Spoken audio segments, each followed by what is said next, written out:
Good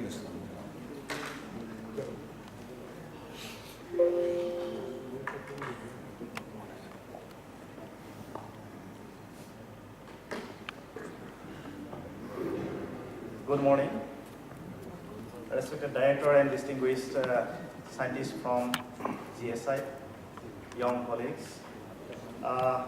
You know that I was not ready for a lecture as such.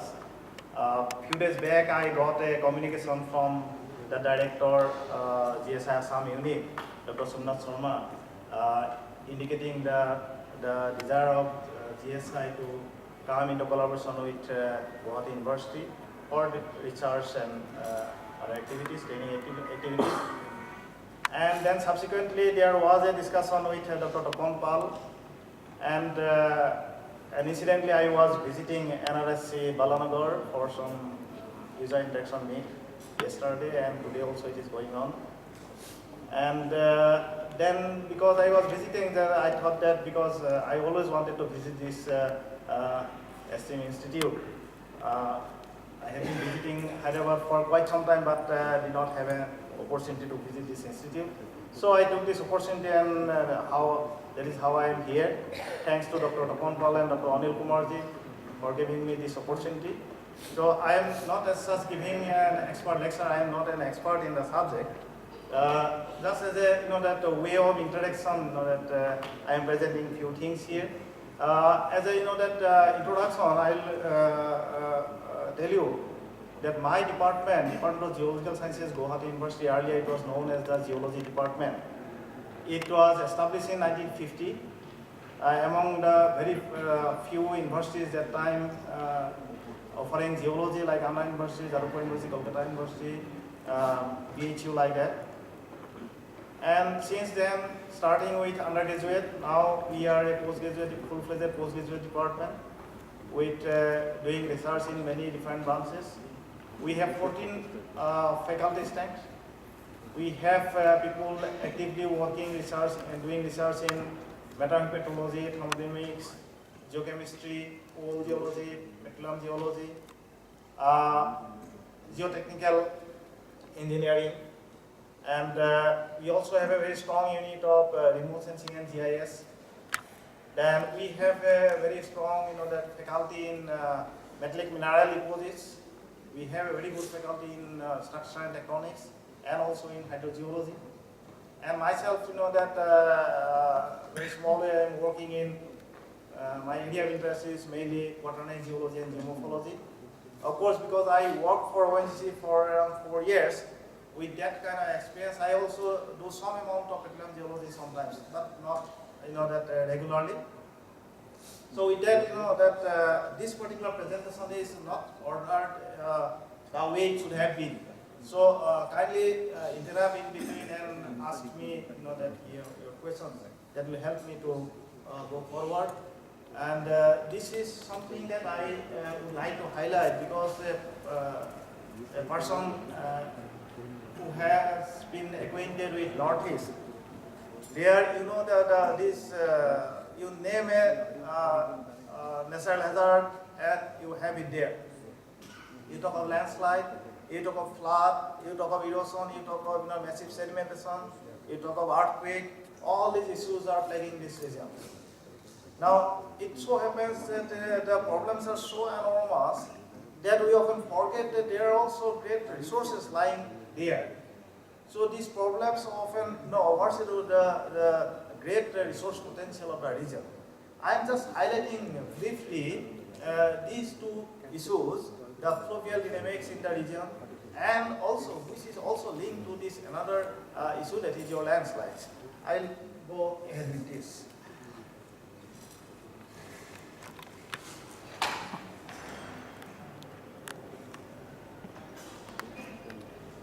But I don't know whether I can do justice to the subject, because time, I think I have some time constraint.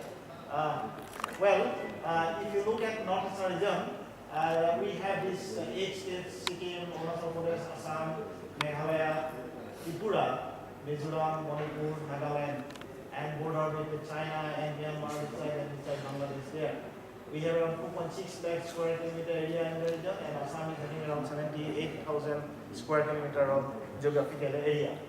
And you have this Arunachal Himalaya this side, and you have this Nagapatkai range of hills, the fold and thrust belt here, the Tripura, Kasar, Mizoram, Manipur, this fold and thrust belt. You have the Meghalaya plateau here, and also Median plateau. And then in between you have this inter-orogenic, basin, inter-orogenic basin.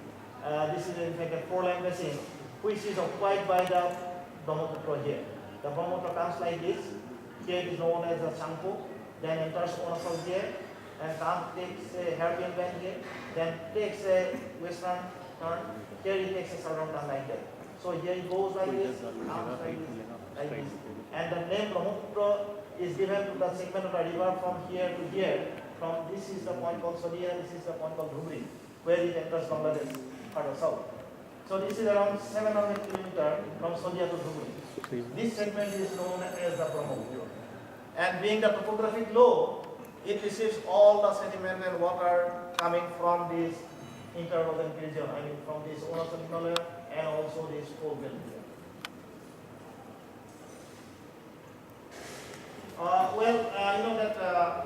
As you understand, to study the large area, to have a synoptic overview, to have a time series analysis, the satellite data provides the best mode of data for the geologists and geomorphologists. So we are using this technology in a big way. We have a modest setup with all sorts of software and hardware in the department. And as part of academic research and also some application research that we have carried out along with National Remote Sensing Center, Hyderabad, and also North Space Acquisition Center.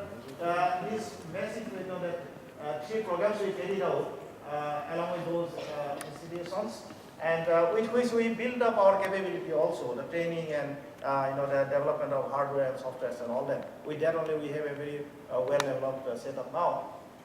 So we carried out around 38,000 square kilometers of mapping under these two programs, closely associated with National Remote Sensing Center. And of course, we have been using this satellite technology, particularly LIS3, LIS4, Cartosat1, and various sets of Landslides database in conjunction with that, whatever collateral data available for geological and geomorphological mapping, and particularly study of the Brahmaputra and Barak Fluvial systems. So we have been deploying this to study the difficult terrains like the Mizoram, where accessibility is limited, the fold belt region, the thrust belt region in Manipur and Nagaland, where accessibility is very limited. So we are using it as a first approximation. Of course, there is a very strong, that element of ground truth. As a geologist, you understand that without field work, there is no geology. So, coming back to this, that when we talk of the Brahmaputra basin, it is a nearly 6 lakh square kilometer basin. It's a transboundary basin spreading into India. India is having hardly around 34% of the total area. More than 50% area is in China. Okay? And part of it is in Bhutan and in Bangladesh.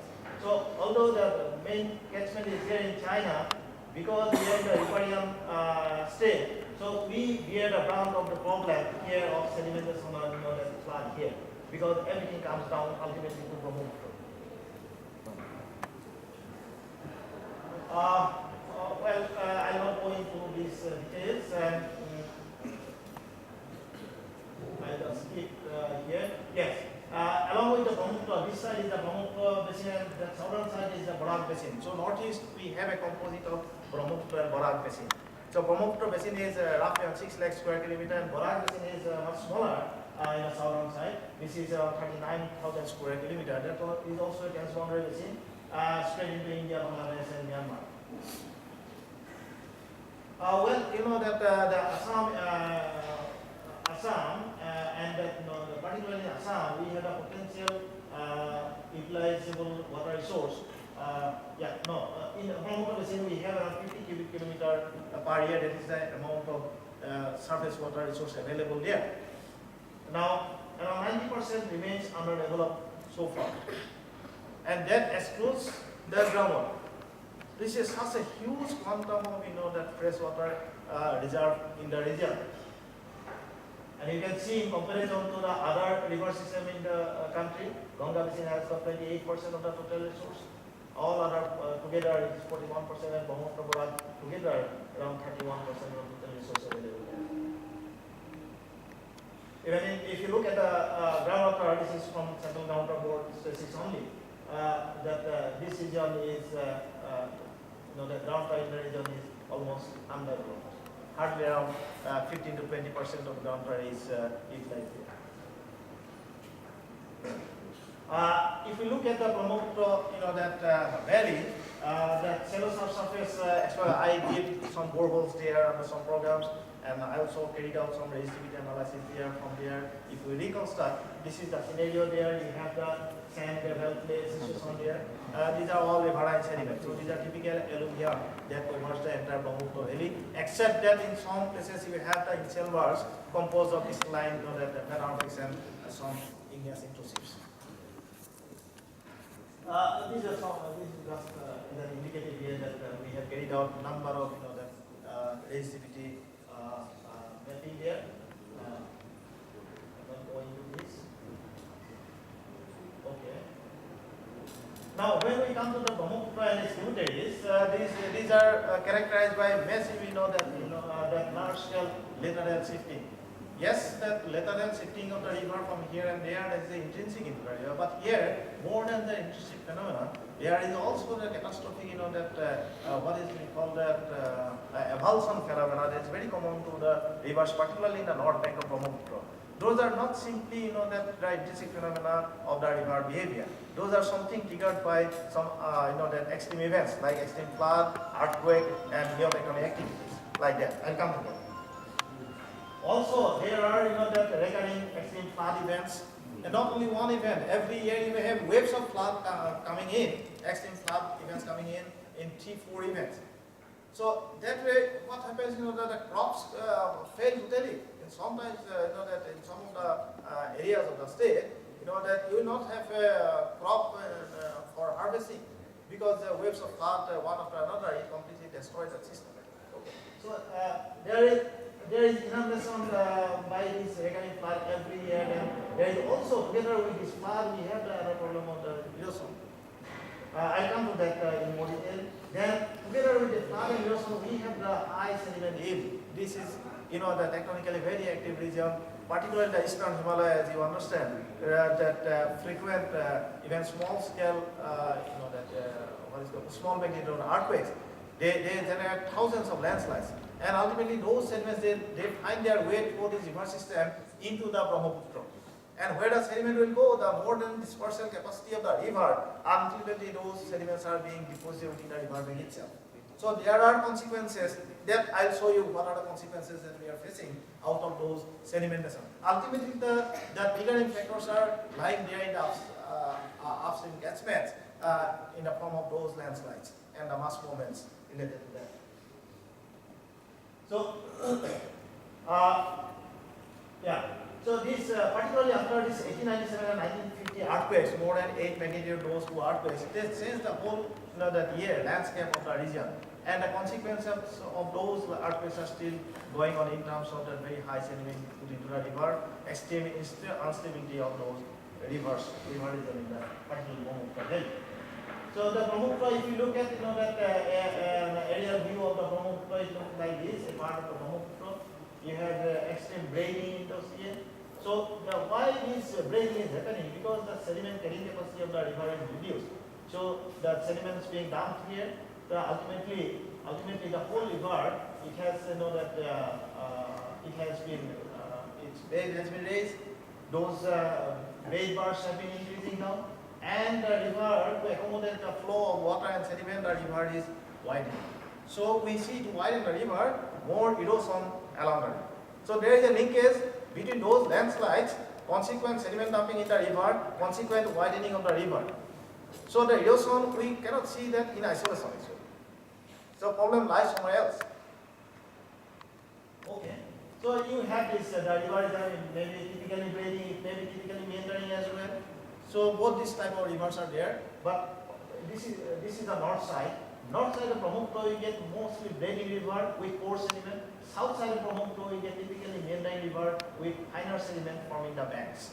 So these kind of rivers are comparatively more stable than the counterpart in the northern bank. More clay content here making the banks cohesive. Well, you see that there is a socio-economic impact of these issues of the erosion, sedimentation, the flood. So that the collapsing civil structures and the shrinkage of wetland because of sediment dumping and the reduction in crop area and leading to internal and external migration of people. People move to higher down in locally and people also move out of the state. You find many people in even around Hyderabad also, in Kerala, in front of MUA, you get people out of those flood-prone areas where people do not have the means of the livelihood there. So the stress population ultimately result of these problems. These are the effect of floods. Only from one wave of flood in 2012, everything is damaged like this. But more than the flood, that the issue of erosion is threatening.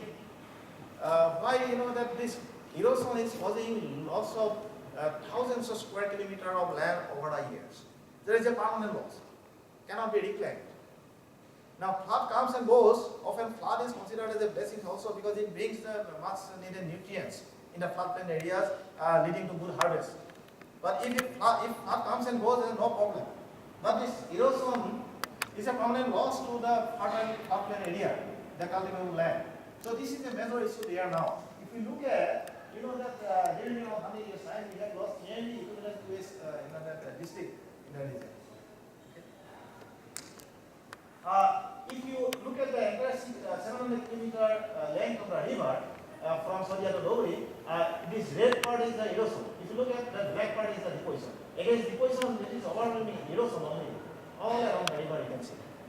You can see this very narrow region of the Brahmaputra. In the narrowest part in Gauhati, it is around 1 kilometer, but it is as wide as 26 kilometers in some segments. So there are certain segments which is very narrow, where the crystalline rocks are exposed. There are 4 node points where the river is contained because of this bank material. One is here, you can see a narrow point here, this is Majuli area, this is Gauhati. Here this is a very strong clay plug. Clay, massive clay, not allowing the river to cause erosion there. So this particular the confinement is because of the clay. Here you get a confinement here. Here we have got a bridge connecting for the banks.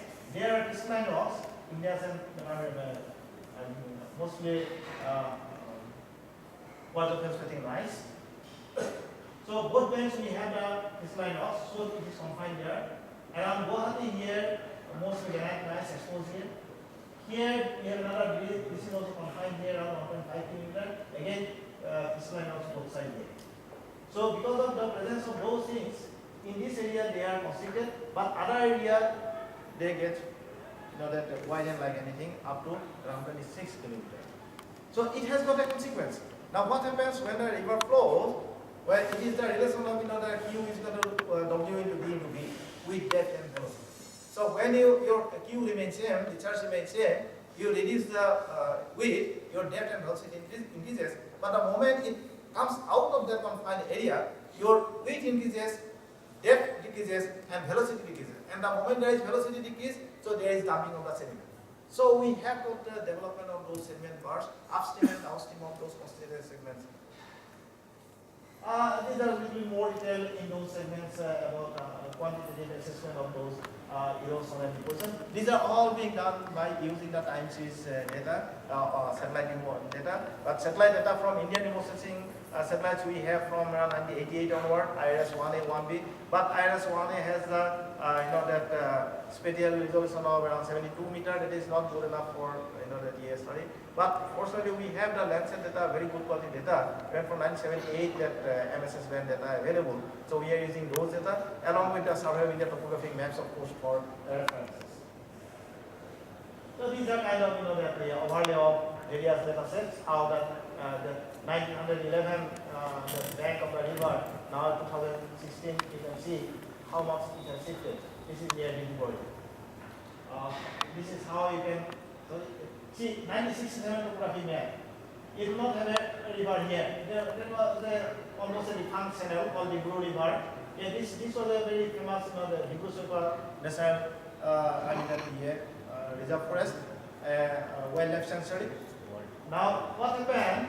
That exact year, I forgot the exact year, around between 1995 and 2000, there was a huge flood event, the extreme flood event, and there was an avulsion.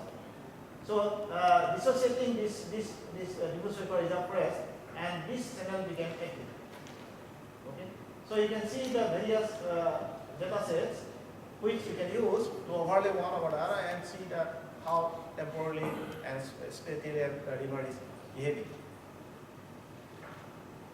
And all these data sets, we that bring into one platform using that NSF parameter, that is a standard parameter accepted by all, and that mandated by NRSC.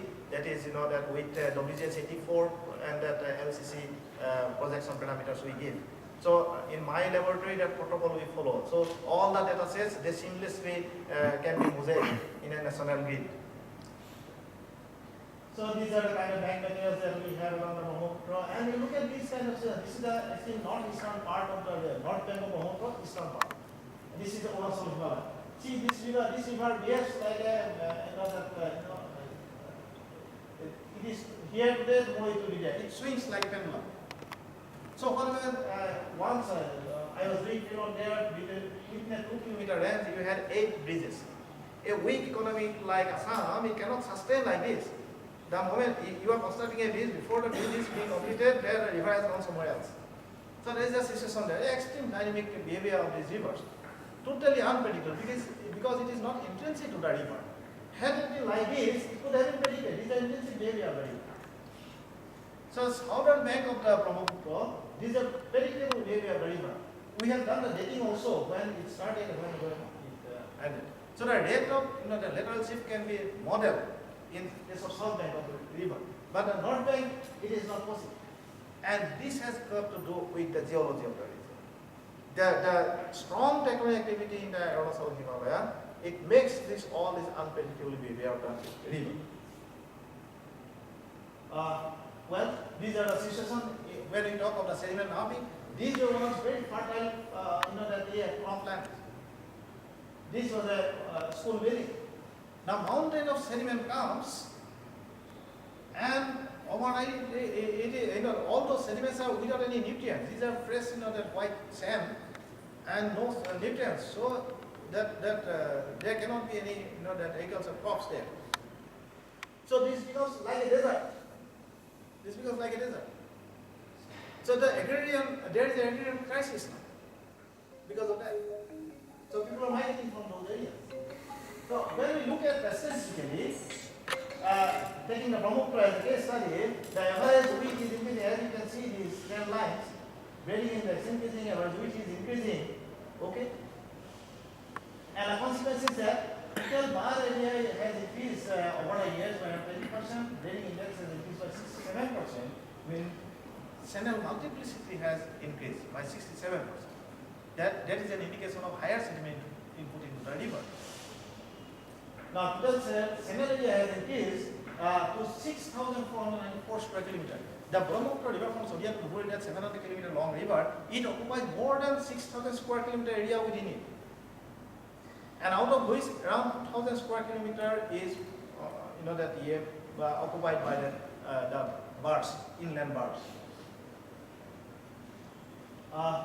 Now, another finding is that this is contrary to what is believed that the Brahmaputra is a preferentially north migrating river. The time series analysis of satellite data has shown that it is not. It is actually behaving like the sinuous river, sometimes moving south, sometimes moving north. So ultimately, it is maintaining the balance between north and southward movement, and over the years within a very narrow zone. This narrow zone is defined by this dotted line. The river is swinging to and fro. So it is not preferentially migrating northward or southward. Well, we are doing detailed geophysical mapping using list 3 and carto set together. We have also done fusing of that list 4 data with list 3 data, and sometimes carto set 1 data and list 4 data. That way we are doing carto set data we have for this whole region. So the carto set data is of course a better one for detailed geophysical mapping. As you can see from here, see this is a list 3 product, and from this particular area, this is the carto set 1 data. The details of this channel, the DM migration you can see here. So you see that the impacts of air frequency in terms of various places is a very common phenomenon there in Brahmaputra Valley. There is now that post-Pleistocene time, now it is only the vertical tectonics that is taking over. Last major phase of deformation was what is called the Kimin phase of deformation, forming that South Himalayan region. After that, we see only the vertical tectonics mostly there, mostly in the form of deformed terraces and the various level of terraces in the Brahmaputra Valley. I think GSI is already doing the mapping there, so I'm not going to that. Those kind of ground prospect map we did, but yes, if you look at the waves of flood and the rainfall, there is a direct correlation. That was a work by Gauhati in Gauhati.